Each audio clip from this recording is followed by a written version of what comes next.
Games here tonight. Tips off in moments from Charlotte as it's the Mavericks and the Hornets. And based on the following statistics, it's advantage Hornets. Now, the Mavs are 15-3 at home, 2-16 on the road. So that's a plus 13 in terms of wins that they get when they are at home. The Hornets are right behind them. So the Hornets are very good at home, and they're not good on the road either. The Hornets are 14-7 in Charlotte, 4-11 on the road. So Dennis and Sekou, what are your theories to explain the Mavs' home dominance and road struggles? Well, it's real simple when you have a young team. I'm talking about as far as Luka's being the face of the team. We know DeAndre and all those guys have been around for a while. So when you're at home, you play more confidence. You understand the building and your crowd gets behind you and so forth. Then you go on the road and teams have that tape on you and now they're taking you out of your comfort zone. So that's what Luka, and that's why I think Darryl Armstrong talked to him the other day, is trying to teach these young guys that when you go on the road, you got to dig a little deeper and play more together. Yeah, and I think when you put the ball in Luka Doncic's hands the way the Mavs have, you're largely going to ride the wave of momentum he brings. And at home, in that comfort zone, as you mentioned, 3D, he's great. On the road sometimes, still competitive, but not quite as comfortable. And that maybe affects the rest of that group in some fashion. Not to mention that Dennis Smith Jr., this is just his second year. I know he's a guy who's really shown himself, but he's been banged up. And then he's still adjusting to life on the road in this league. He's only been around one time. So those sorts of adjustments, Rick, are the ones you have to make at this stage of those guys' young careers. And Dennis Smith Jr., it's interesting.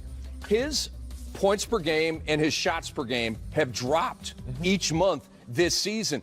In October, 15.6 points per game on 14.6 shots. In December, down to 10.6 points on just 7.8 shots. Is that about sort of the mantle passing to Luka Doncic, or is there something else going on there? No, I think Sekou hit earlier, when he missed those, I think it was like 10 or 15 games, the injury, Luka kind of just exploded and really started taking his game to the next level. Now he's just starting to get his legs back. So now when you have both guys being explosive, playing off one another, I think it's going to be great. So I'm not worried about the numbers much, Rick. I'm just worried about, watch this play right here. Watch how the legs are alive. Watch how he's getting to where he wants to get to on the floor. And you see OKC's trying to figure out, is he going to make the right decision? Because that's one of the things you question Dennis Smith. Under control, get all the way to the rim, finish the basketball. So now, as you're in transition, you say, wait a minute, Sekou, the reason he went so high in the draft is because of athletic ability. This is patience right here. Last year, he might have shot that three. You keep the dribble alive, you get all the way to the basket. So it lets me know that when he was hurt, he was paying attention to what he needed to do. Now, talk about legs, Sekou. We know Paul George is off to a great start. Look how he's moving his feet. Look how he can test without fouling. 2 hands up, hands down. Obviously, Paul George is having a great year, but good, consistent defense.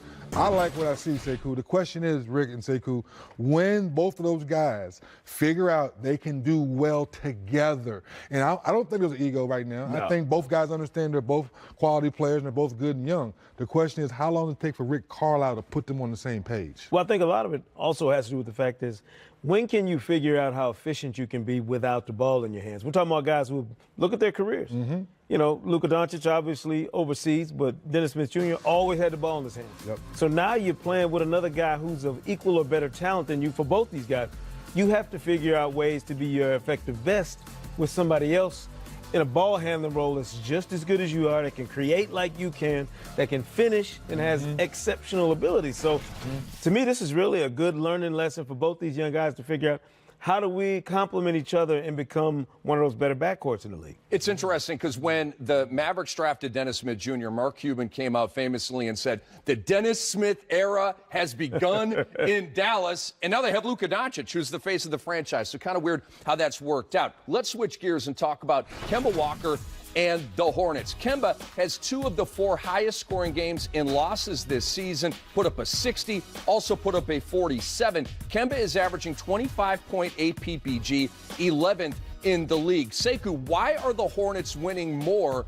Why aren't they winning more with their best player having his best season to date? Well, because we have to come back to earth in this league and understand that even when you have one singular talent and a guy who's playing as good a basketball as he's played in his career, you can't do it alone in this league. You got to have some supporting cast that's playing at a high enough level to boost what you do. And Kemba has been balling. I mean, There was a stretch earlier in the year, I think he scored 103 points in a couple games, and it really lit it on fire, let everybody know he was coming out to establish himself as an all-star again in this league. And then he, the bumps, the bruises. Who's there to support you? Are you getting the best of Nick Batum, Marvin Williams, some of these other guys, Malik Monk? Are these guys playing and raising their game to a level that complements yours? Right now, they haven't been consistent enough for the Hornets to take that next step. But nobody can talk about Kemba's effort and his production. He's been fantastic. Kemba's done everything on and off the floor since he stepped foot in Charlotte. So it's unfortunate for him he doesn't have enough help. Talk about Nick Batum, got the big contract a few years ago. He hadn't really lived up to his contract, so I just call it what it is. So Kemba each night is set the tone, is leading by example, just trying to figure out, to Sekou's point, who else is willing to step up. Malik Monk might play good for a couple games, and he'll prove he's still young. Marvin Williams, a veteran, he is what he is now. Zeller just got hurt the other night in the hand, so it's not finding that consistent second guy to complement Kemba. Well, a lot of times this year, that second guy has been Jeremy Lamb. Jeremy Lamb has been one of the most improved players this year. He is out tonight with a hamstring injury. Kansas rookie Devontae Graham is going to make his first start. So, Sekou, how does that change things, and how much more pressure is on Kemba now that Jeremy Lamb is out? Well, hopefully with Devontae Graham being the kind of ball handler and facilitator he is, it takes some of the pressure off Kemba. That to me, that's been the big issue for Charlotte. And this goes back to before the season, before James Borrego came in there. They've always been trying to figure out how can we keep Kemba as our catalyst and our scorer, as well as the point guard and the guy who facilitates for everybody else, and balance it in a way that allows Kemba to be at his physical best deep into some of these games you have. Let's be honest, he's not a big guy. So that means he's going to get knocked around physically on a nightly basis, slicing into the lane, going in there and finishing at the rim the way he likes to. Somebody else has got to be able to take that load off of him. Maybe Devontae Graham is the kind of guy who can do some of that. Quite a defensive challenge for Dennis Smith Jr. and the Mavericks tonight to contend with